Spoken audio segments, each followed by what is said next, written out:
Level 1. The Lookout. The brigade needs ears on every street. That's you. You're 14, standing on the corner of the Falls Road with nothing but a metal bin lid and a stick. No fancy phone, no text, just raw noise. The second you spot a green Saracen or a foot patrol in riot gear, you hammer that lid like the devil himself. Clang, clang, clang! The signal that echoes down every alley and wakes the whole estate. Loyalist cars with no plates? 2 fast bangs and a pause. That's it. You're paid 15 quid a week, slipped to you by an older volunteer who barely looks at you. The other lads call you the wee bin man, furniture, invisible. But you're learning the rhythm of the streets faster than any classroom ever could. The priests walk past and pretend they don't hear the metal screaming. Mums push prams and hurry their kids inside. You see how the whole community is wired into the system. The real terror? The paras. They come in fast, boots thumping, and they don't care about bin lids. They just want blood. Can you feel the weight of that lid in your hands? The way your arms burn after the third false alarm? One freezing afternoon, a patrol turns the corner and you freeze. Stick raised, heart in your throat. You're half a second late. The Saracen brakes hard. Boots hit the ground. 30 seconds later, an older volunteer grabs you by the collar behind the chip shop. He doesn't shout. He just stares. Next time that lid stays silent, we'll nail it to your coffin. Your hands shake for weeks. You swear you'll never miss another warning again. Because missing one doesn't just get you buried, it gets your whole street burned. Level 2. The Courier. You're 17 now. A man pulls you into a back alley after chapel. You know how to handle a tractor? Of course you do. Half the lads in Andersonstown grew up on farms. Good. Tomorrow, 5 a.m., unapproved road near Newry. You show up. There's an old Massey Ferguson loaded with hay bales. Hidden inside the bales and under the floorboards, 4 Armalites, 2 RPGs, and enough Semtex to level a barracks. Your route? A muddy border lane the Brits haven't found yet. Then a quiet handover at a safe farm in County Louth. If they stop you, it's 15 years in the kesh. If you make it, 200 quid and a pat on the back. You drive that tractor through fog so thick you can't see the bonnet. Every time you hear a helicopter in the distance, your stomach turns to ice. But you make it. You hand the gear over and a silent volunteer slips you the envelope. You've never felt money like this. You do it again next week and the week after. Soon you're running bigger loads, sometimes in the back of a hearse during a fake funeral procession, coffin full of rifles while the mourners cry real tears for the cameras. You're making more in a month than your father ever did before the Brits shot him on Bloody Sunday. Your work becomes routine. You stop being scared. That's when people get sloppy. That's when they get caught. Your cousin gets lifted on an unapproved road. 15 years. The IRA doesn't send flowers. They just find a new driver. You lie awake wondering, how many more trips before your tractor becomes your coffin? Level 3. The Enforcer. You've been running the border for 2 years. No arrests. No mistakes. You've proven you're solid. Now they hand you a pistol and a list of names. You're the community policeman. Businesses in nationalist areas pay the revolutionary tax. It's not optional. A taxi firm pays $200 a month. A pub pays $800. A building site pays $2 grand. But your real job is keeping order. Joyriders stealing cars? Drug dealers selling to kids? Informers talking to the RUC? You handle it the old way. A 9mm to the kneecap. You knock on doors at night. Most people pay quietly, but there's always one who thinks the rules don't apply. A local dealer laughs in your face. You nod politely. You leave. Then you come back at 3 a.m. with 2 other volunteers. You drag him into the alley, force him to the ground, and put 1 bullet through each knee. The screams echo for blocks. Next week, the whole estate pays double. You're clearing $600 a week now. You buy your ma a new cooker. She doesn't ask where the money comes from. She just cries and hugs you. But you're marked. The UVF wants revenge. The RUC has your description. Every kneecapping makes you more hated and more respected at the same time. Can you imagine walking past the same corner where you used to bash bin lids, knowing the kid watching you now is terrified you'll be coming for him next? Level 4. The Active Service Volunteer.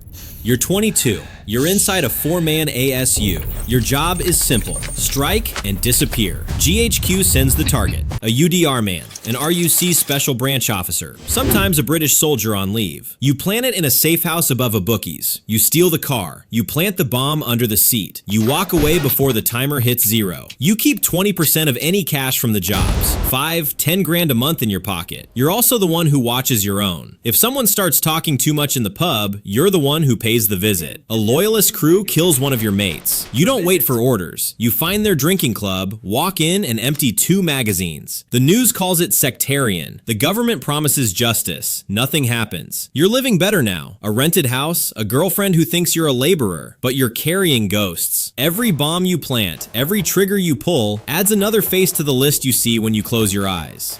How many more nights can you sleep knowing the next target might be someone you grew up with? Level 5, the Cell Commander. You run your own ASU now. 5 volunteers. You decide the hits. You manage the weapons. You keep the money flowing upward. You're clearing 20 grand a month personally. You have 2 safe houses and a car that actually starts. But the pressure never stops. Brigade wants results. The SAS are hunting your unit. Your own men are young and reckless. One gets drunk and talks. You have to make an example. A bullet in the leg. Just enough to remind everyone the rules still apply. You tell your wife you're in construction. She doesn't ask. But every time the door knocks after midnight, you reach for the gun under the pillow. How long before the paranoia turns you into the monster you swore you'd never become?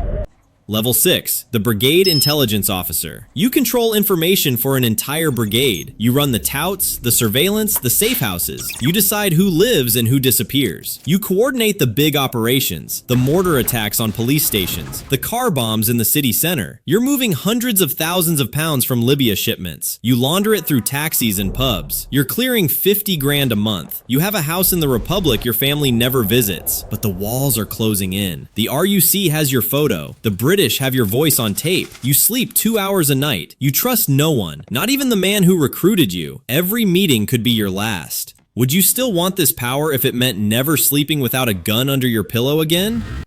Level 7, the Brigade Commander. You run the whole county, 200 volunteers, millions moving through your hands every year. You live in a hidden farmhouse with armed sentries and a dog that doesn't bark, it just bites. Your work is politics and war at the same time. You meet politicians in Dublin who pretend they don't know you. You make them offers they can't refuse. The ones who refuse, their secrets end up in the papers or they simply vanish. You coordinate the big shipments, Semtex from Gaddafi, rifles hidden in trawlers. You're clearing 200 grand a year, but you can't attend your own daughter's christening. You can't visit your father's grave. You live in a golden cage and the paranoia is devouring you. Your own security chief might be working for the other side. You have men executed on nothing but suspicion. Better safe than dead.